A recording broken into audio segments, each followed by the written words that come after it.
안녕하세요. YTN 헬스플러스 라이브 이윤주입니다. 생활 속 보이지 않는 유해 화학물질들이 우리 몸속에 쌓이고 있어 주의가 필요한데요. 호르몬 장애, 신경계 질환 등을 유발할 수 있는 유해 물질로부터 피할 수 있는 방법들을 살펴보겠습니다. 오늘은 충격적인 의학 관련 뉴스로 시작합니다. 거의 모든 신생아 탯줄 혈액에서 PFOA라는 암 유발 의심 물질이 검출됐다는 미국 유명 병원의 연구 결과가 나왔습니다. 프라이팬이나 음식물 포장지 등에 사용이 되는 테프론에 들어있는 화학물질이 아이 탯줄에서 나온 것입니다. 양이 적어도 아이들의 성장이라든지 또는 그 아이들이 자랐을 때 신경 발달이라든지 하는데 영향을 줄 수 있기 때문에 이러한 환경 호르몬에 보다 관심을 가져야 될 것 같습니다. 국장님 안녕하십니까? 네, 안녕하세요.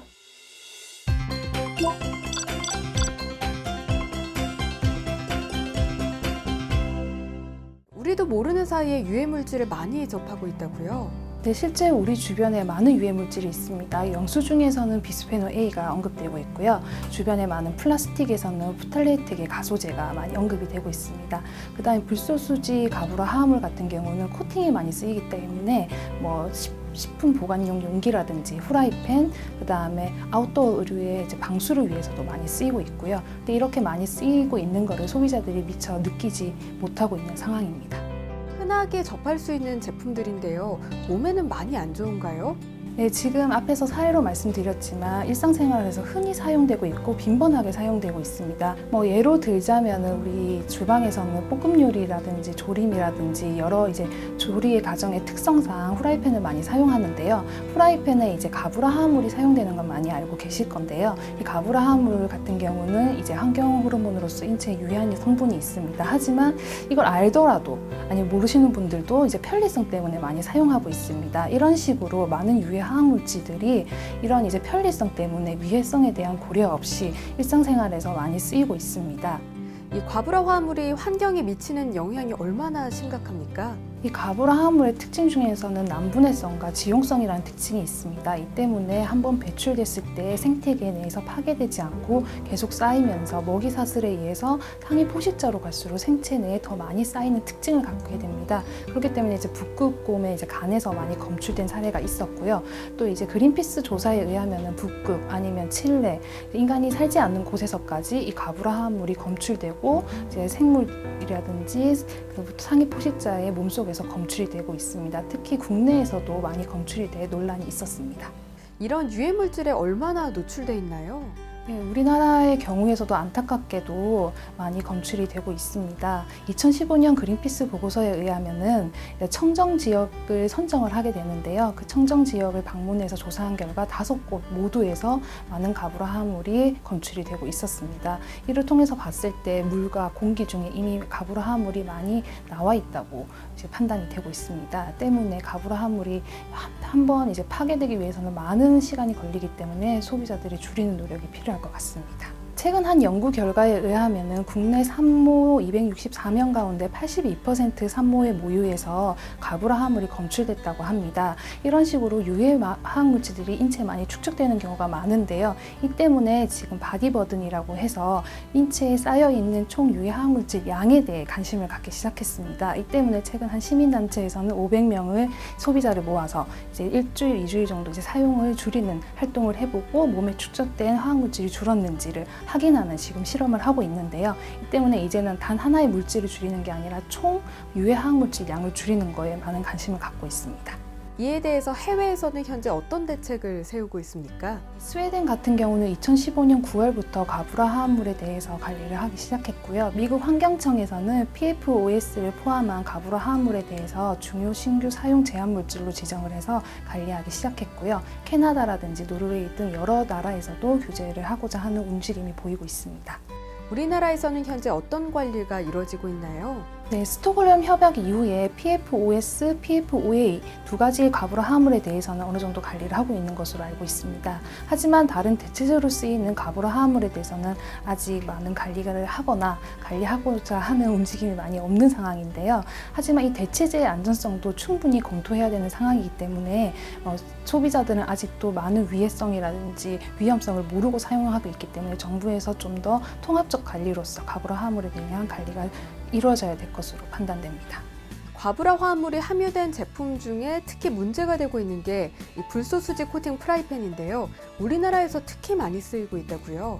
한국인의 프라이팬 사용 용도는 매우 다양하고 빈도가 높은데요. 한국 요리의 특성상 볶고 붙이고 튀기는 요리가 많고 심지어는 찌개나 라면 등 국물 요리까지 다용도로 사용되고 있습니다. 특히 볶고 붙이고 할 때는 잘 붙지 않는 편리성 때문에 코팅 프라이팬의 인기가 높은데요. 코팅 프라이팬 중에서도 검은색이 특징인 불소수지 플라스틱으로 만든 코팅 프라이팬은 유해한 화학 물질이 나올 수 있기 때문에 주의가 필요합니다. 이 불소수지 코팅 프라이팬은 어떻게 만들어지는 건가요? 우리가 일반적으로 알고 있는 불소수지 코팅 프라이팬은 알루미늄 판에 불소수지 플라스틱을 주재료로 하고 접착제처럼 보조재료 과불화 화합물이 첨가하여 만들어집니다. 쉽게 플라스틱이라고 생각하시면 되는데요. 이 불소수지 플라스틱을 사용하여 프라이팬을 만들려면 반드시 과불화 화합물을 접착제처럼 사용해야 하는데요. 과불화 화합물은 환경 호르몬은 의 특징을 모두 발현하고 있어 WHO는 이 성분을 2016년 2급 발암물질로 규정하기도 했습니다. 과불화 화합물이 열을 만나서 기화가 되면 얼마나 위험해지는 겁니까?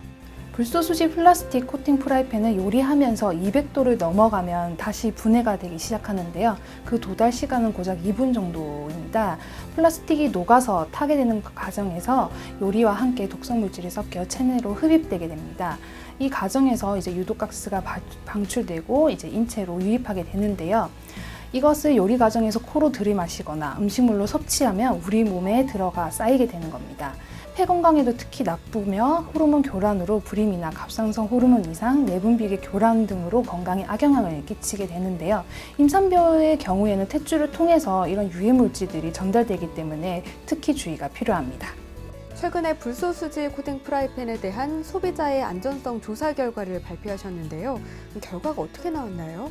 네, 저희 녹색소비자연대에서 전국의 20대 이상의 여성 1000명을 대상으로 온라인으로 설문조사를 했었는데요. 이 가운데 77.3%가 프라이팬 소재에 관심이 있다고 응답을 했습니다. 이것뿐만이 아니라 프라이팬의 안전성에 대해서 어느 정도로 평가하고 있는지 살펴봤는데요. 코팅 프라이팬에 대해서 안전하지 않다라고 하는 응답이 굉장히 많았습니다. 하지만 거의 대부분의 소비자들이 사용하고 있었는데요. 이게 사용하는 이유로는 편리성 때문이라고 합니다. 저희가 판단하건대 안전성에 어느 정도 이제 안전성에 문제가 있거나 아니면은 내가 이걸 사용함으로써 안 좋은 위해 물질이 있을 수 있다라는 걸 판단은 하지만 편리성 때문에 이 프라이팬을 사용하고 있는 것으로 판단됩니다. 즉 불안은 하지만 어쩔 수 없이 사용하고 있는 게 아닐까라는 생각을 하고 있습니다. 때문에 더 철저한 안전관리가 필요하지 않을까 합니다.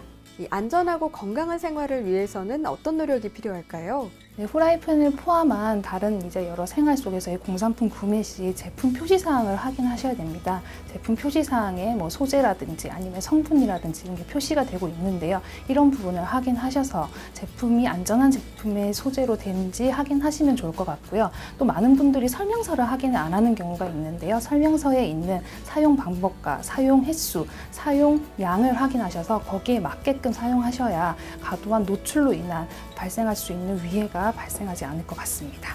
아무래도 프라이팬은 생활 속에서 참 많이 쓰이는데요. 소비자로서 프라이팬을 고를 때 어떤 점을 좀 살펴봐야 될까요? 일단은 사용의 편리성보다는 안전성을 생각하신다면은 이제 스테인레스나 무쇠 프라이팬이라든지 코팅이 되지 않는 프라이팬들이 있습니다. 이것 같은 경우는 사용하기 전에 질을 들인다든지 조금 노력이 필요하긴 하지만 이것도 생각을 해보시면 좋을 것 같고요. 최근에 안전성을 고려한 신세계들이 많이 개발되고 있습니다. 코팅 프라이팬 같은 경우는 예로서는 세라믹 프라이팬 등이 있는데요. 이런 이제 다른 안전한 소재의 제품을 찾아서 사용하시면 어떨까 합니다. 세라믹 프라이팬은 기존에 건강상 문제된 유해물질이 들어가지 않는 대안으로 많이 사용을 하고 있는데요.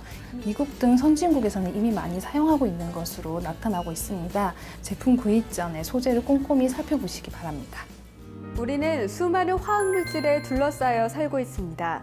건강한 삶을 위해 제품 성분 정보에 관심을 갖고 친환경 제품을 찾아 사용하는 습관을 가지시기 바랍니다. 함께해 주신 여러분 고맙습니다.